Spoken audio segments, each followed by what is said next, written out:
Nouvelle semaine, nouvelles analyses. Alors, bienvenue à vous dans cet nouvel épisode, l'épisode 2 de la série Ready to Trade. Alors, une fois encore, je vais me présenter rapidement. Pour ceux qui me découvrent tout nouvellement avec cette vidéo, on me nomme Franck Aldexandre, trader indépendant sur les marchés financiers avec plus de 7 années d'expérience, formateur et coach en trading avec plus de 5 années d'expérience. Donc, le concept est simple. Chaque dimanche soir, je mets mes graphiques à zéro, je repars de zéro et j'analyse devant vous un actif, étape par étape, pour vous montrer mon processus d'analyse. Ça vous permettra à vous de pouvoir confirmer ou bien infirmer votre processus d'analyse avec vous-même, votre propre manière d'analyser. Et ça vous permettra également de voir aussi les opportunités, l'une des opportunités que je pourrais potentiellement saisir au cours de la semaine à venir. Donc, on pourra partager l'opportunité ensemble, si bien sûr le marché valide nos opportunités. Donc, ceci étant dit, si vous ne savez pas analyser, vous pourrez me contacter en cliquant sur le lien en description de cette vidéo afin de pouvoir apprendre à bien analyser et à saisir les opportunités avec le masterclass, Analyst Pro Masterclass qui va débuter le lundi 20 octobre 2025 prochain. Pour avoir plus de renseignements, il y a le lien en description pour pouvoir avoir ces renseignements-là. Donc, sans plus tarder, nous allons commencer. Déjà, comme c'est l'épisode 2, au niveau de l'épisode 1, on a fait une analyse. On va voir comment le marché a validé ou bien infirmé cette analyse-là.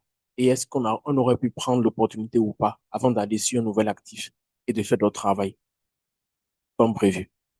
Donc, sans plus tarder, je vais passer sur mon écran. La fois passée, on avait analysé les 115, les 115 en DI.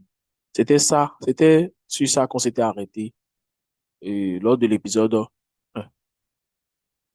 Donc, on avait anticipé que soit le marché allait retester ici, laisser la confirmation d'opportunité, vendre, retester là, laisser la confirmation d'opportunité, vendre, ou bien retester sur la trendline, rebondir sur la trendline et laisser la confirmation d'opportunité, vendre. Et c'est passé finalement. Le marché a décidé d'aller jusqu'ici. Ça a commencé par faire confirmation d'opportunité, mais ça a traîné. Ça a traîné, ça même, c'est un peu plus haut, on va dire, avec l'une des mèches les bougies qui étaient là. Je pense que maintenant, c'est bon. La confirmation est totalement là. La grosse opportunité est totalement là. Jusque-là, c'est la première confirmation d'opportunité qui est là. Parce que en H1, je n'ai pas encore ce qu'il faut pour intégrer le trade. Mais ça va venir. Déjà que j'ai déjà ma première confirmation d'opportunité qui fait que, au fait, en H1, je vois un changement de tendance ici. Et on a un changement de tendance ici. Le marché a changé de tendance à ce niveau-là.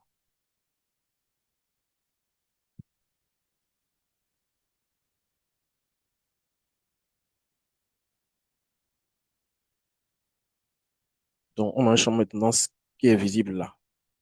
Avec ça, on voit que la baisse a déjà repris. Maintenant, on n'a pas encore un excellent point d'entrée pour pouvoir intégrer cette baisse-là. C'est ce qui fait qu'on doit patienter encore. Mais ça ne va pas durer. Je pense très bien que si je surveille bien ça, ici les 24 voire 48, il y aura une entrée correcte pour profiter de ce trade-là. Donc, le sens est bon et le niveau est déjà bon. C'est juste que il reste encore des éléments confirmés pour l'entrée en position convenable. Donc, c'est un peu ça. Quand on était en train d'observer le dimanche passé, c'était ce qu'on voyait ça. Donc, le marché n'avait pas encore, donc le marché allait jusque là-bas. Ça a voulu faire le C scénario aussi, mais ce n'est pas allé jusque là-bas. Ce n'est pas allé jusqu'au niveau de ça. Mais ça a quand même fait le changement de tendance. Ici, on a le changement de tendance là. Maintenant, il faut juste maintenant que ça reteste. Et si ça doit retester des zones, une zone où on pourrait avoir une entrée optimale, ce serait là. Maintenant, si ça ne reteste pas là,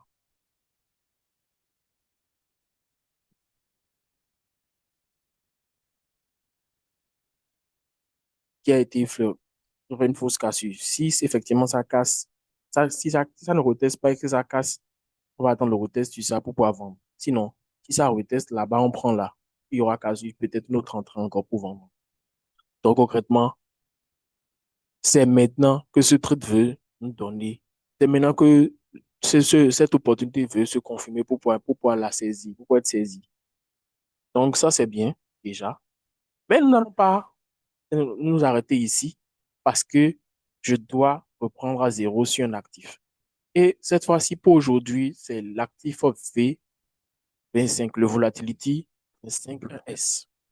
Un actif assez intéressant que je vais prendre le temps d'analyser du début jusqu'à la fin.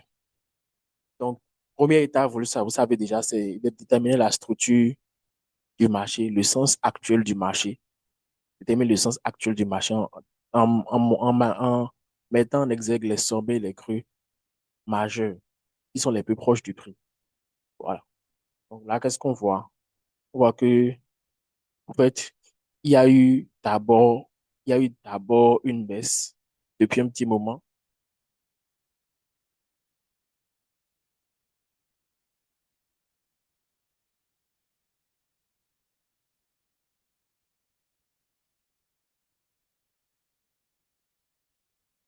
On a eu des creux de plus en plus bas.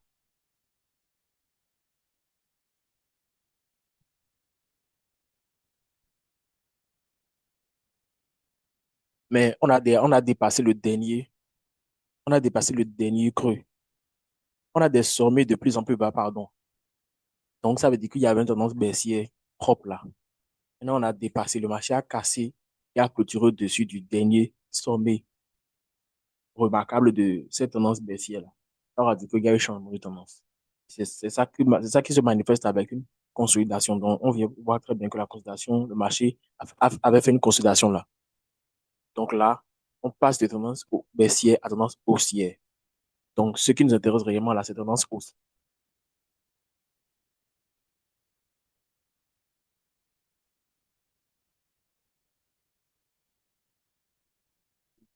Là, dans la tendance haussière, ce sont des sommets de plus en plus hauts.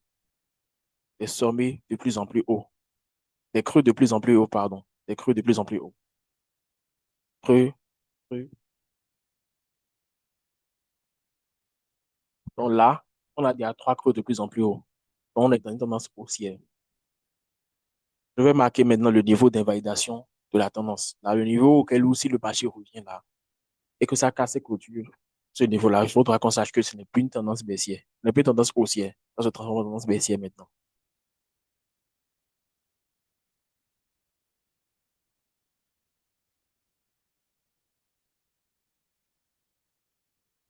Ça.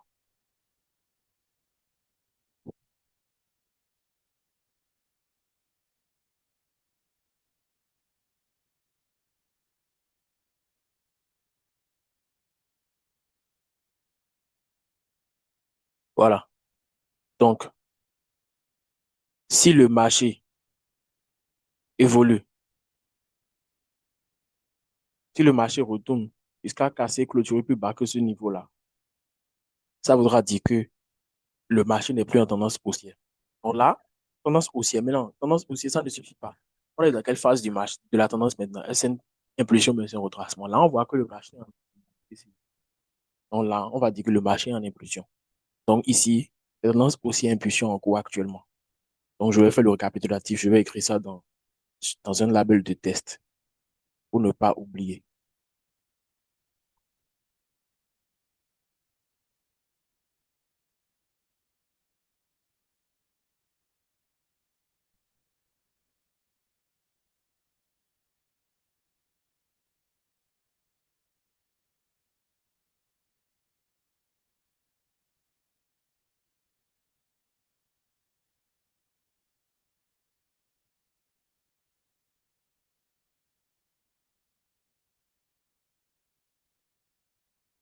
Donc c'est fait. Tendance haussière impulsion en cours. C'est dimanche 40. Ça a été fait. Super. Dans la suite du marché, c'est bon. La suite du marché actuel, c'est bon. Maintenant, on va tracer les niveaux importants. Les niveaux importants. Le support de résistance.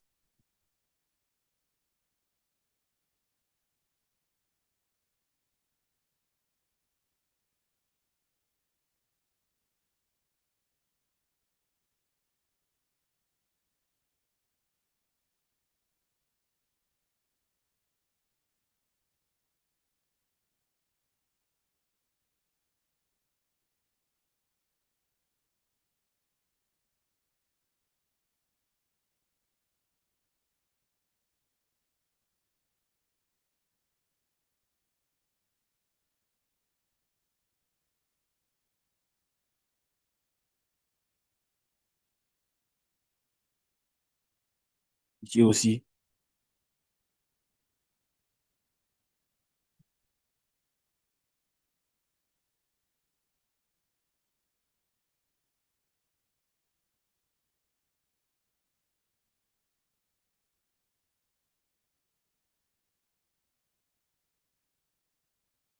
là aussi, ça peut aller. Donc là, on a vraiment trois supports. Même si la bougie n'est pas encore clôturée sur le support là, ça peut toutefois aller en bas du prix. On a une seule résistance parce que là, le dernier sommet là, c'était le plus haut, le dernier plus haut majeur de V25S. Il n'y a pas beaucoup plus haut que ça. Donc ça peut aller. Je pense que bon, on a une seule résistance, trois supports, mais bon, les deux supports majeurs les plus importants sont là. Le prix n'ira, c'est pas sûr que le prix aille jusqu'ici, c'est pas sûr. Et on peut laisser ça quand même, peu, c'est le niveau majeur, et son niveau majeur qui a réagi sérieusement. Maintenant, en termes de trendline, non, je pense qu'il y a une trendline que je peux tracer.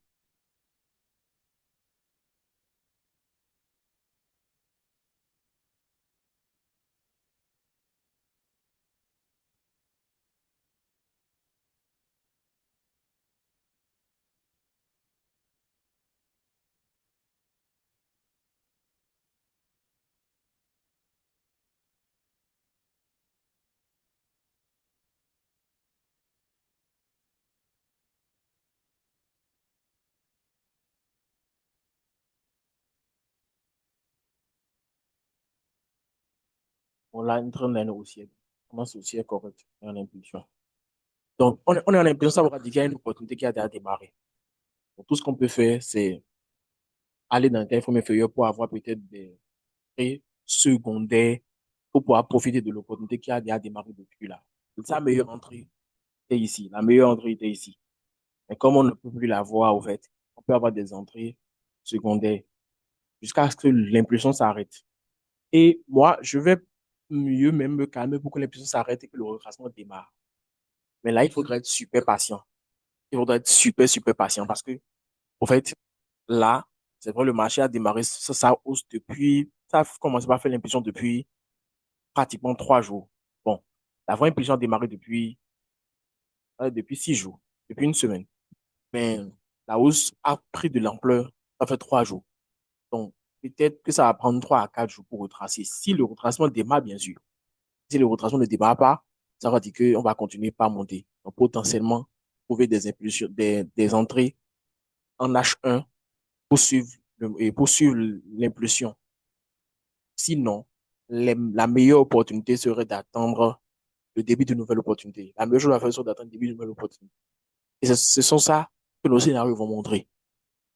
Les différents scénarios que nous ferons, que je vais faire maintenant, c'est pour pouvoir aider le début d'une nouvelle opportunité, le début d'une nouvelle impulsion en daily. Il faudrait être vraiment super patient pour avoir une entrée. Si ça peut prendre une semaine, comme 2 semaines avant de nous donner un nouveau point d'entrée exceptionnel. Ça.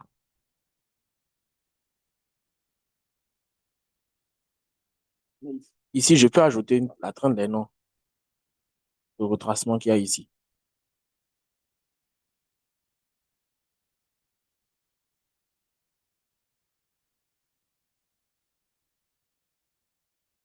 Voilà. Ça, c'est juste pour ajouter parce que ça peut aussi venir retester sur ça pour nous donner une confirmation. Bien. Donc là, j'ai fini avec les niveaux. J'ai fini avec les niveaux daily. C'est largement suffisant déjà. Pour pouvoir maintenant faire les scénarios possibles afin de pouvoir voir maintenant, patienter jusqu'à avoir la première confirmation d'opportunité en daily avant d'avoir les autres confirmations d'opportunité en H1 et le signal d'entrée en H1 pour entrer pour pouvoir prendre une nouvelle impulsion aussi. Donc là où on est là même là,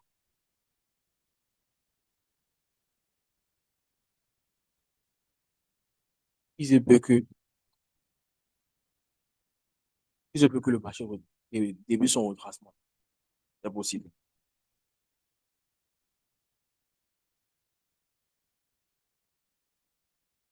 Comme aussi, l'impulsion n'a peut continuer pas à aller jusqu'en haut. L'impulsion qui a démarré là. peut se poursuivre jusqu'à les toucher la résistance qui est en haut là. Maintenant, quand ça va toucher là-bas, là-bas maintenant qu'on va anticiper des débits de retracement.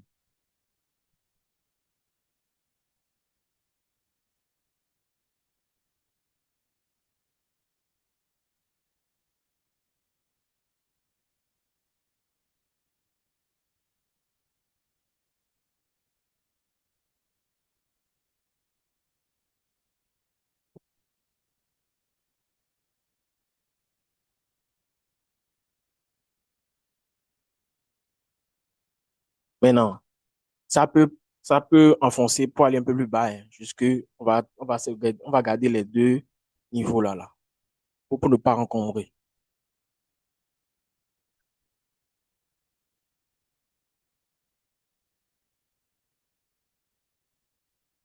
Ça pourra démarrer là. Maintenant, au lieu d'encombrer le graphique, nous allons joindre ça là. Donc, l'un des deux va amener le prix.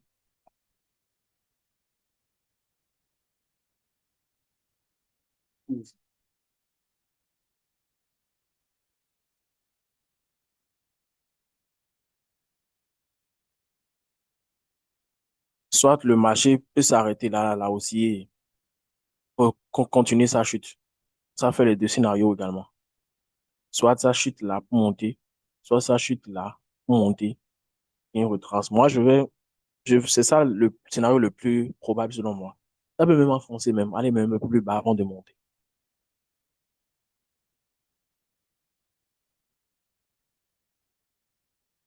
Donc là,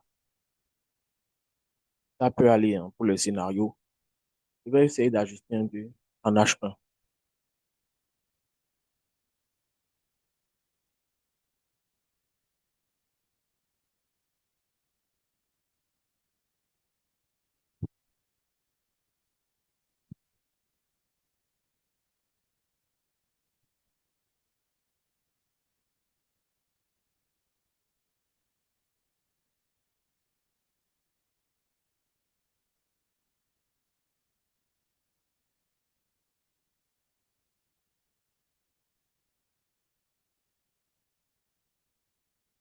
Je pense que ça peut aller. Donc, soit l'impulsion va aller jusque là-bas ou s'arrêter, soit ça s'arrête là, là, même là où on est. Ça chute, ça retrace correctement. Maintenant, le retracement peut, pourquoi pas, ce qu'on va faire, au lieu de laisser le support ici, je préfère marquer aussi ce support-ci. Pourquoi? Parce que je me dis, celui-ci aussi est vraiment important. Donc, ça fait que, vous faites, il peut toutefois aller jusque là-bas. C'est mieux de, de considérer ce support-là également. Parce que ce scénario-là aussi a de la valeur.